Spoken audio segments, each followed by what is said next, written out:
would you feel to have a car that gets its battery recharged on driving under the sun? Then you would never visit petrol station. Just parking under the sun, it would be always ready to take you anywhere within its range. The technology seems astonishing and futuristic. But the fact is that solar car technology is already in progress. Recently, a company called Lightyear launched its first solar-powered futuristic-looking car called Lightyear 1 on 25th of June in 2019. The car is featured with solar charging technology. There is 5 meters square of solar panel all over bonnet and roof. The solar panels charge the battery pack enough for a car to travel 12 kilometers in 1 hour charge time. It has a full charge range of 725 kilometers. The car is expected to enter mass production in 2021.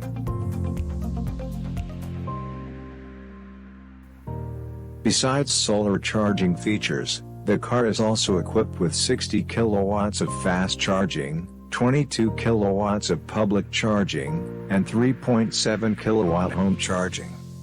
This portrays that solar alone is not enough to run the car. The main drawback of a solar panel today is its efficiency. The conventional solar panel has an efficiency of around 23%. The most efficient solar panel is used in space technology to power and recharge satellite orbiting planets. They have an efficiency of around 30%, but it is not cost efficient. Let us consider Lightyear 1, which has a battery storage capacity of 60 kilowatt hours. On average, we receive 1 kilowatt of power per square meter of the area from the sun. So 5 square meters of solar panel on Lightyear 1 will receive about 5 kilowatt of power. However, solar panel could convert only 23% of total solar power to electrical power, as solar panel has an efficiency of 23%. Therefore it produces about 1.15 kilowatt of electrical power.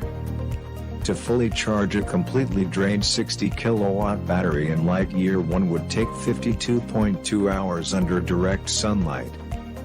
On average, we receive 6 hours of direct sunlight in one day. Now if you want to travel a 725 kilometers journey continuously, you need to bask your car in the sun for about 8 days in the place where there is no grid connection. However, solar power system acts as the best supplementary power source for the car. It is so convenient when car charges as parked under the sun. With today's technology and solar panel efficiency, the fully solar-powered car cannot enter the market, and unless the efficiency of solar panels is improved up to around 70 to 80%. This is the Tokay Challenger, a solar car that wins the 2009 and 2011 World Solar Challenge. It covered a distance of 2,998 kilometers in 29 hours 49 minutes at speed of 100.54 kilometers per hour. It was developed by a team from the Japanese Tokay University. This prototype car has demonstrated the real power of the solar car. So, therefore, what is the future solar car? Comment your suggestions in the comments section below. This brings to the end of the video. This is Science Tech. If you like my video, please do not forget to like, share and subscribe to my channel.